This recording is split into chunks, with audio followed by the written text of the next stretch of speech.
ఇక రెండో విషయం, నేను ఒక మాజీ పోలీస్ అధికారిగా మాట్లాడుతున్నా, మాజీ ఐపీఎస్ ఆఫీసర్గా మాట్లాడుతున్నా. నిజానికి ఫోన్ ట్యాపింగ్ అనేది అది ఒక పోలీస్ డిపార్ట్మెంట్లో ఒక శాఖకు సంబంధించిన వ్యవహారం. ఇండియన్ టెలిగ్రాఫిక్ చట్టం ప్రకారం ఉంది. దేశంలో ఏ ముఖ్యమంత్రి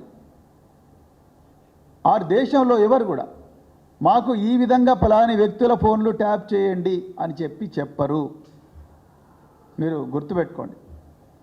రెండవది, మరి ముఖ్యంగా బీఆర్ఎస్ పార్టీ ప్రజల నుంచి వచ్చిన పార్టీ, ఉద్యమాల నుంచి వచ్చిన పార్టీ, ప్రజలనే నమ్ముకున్న పార్టీ.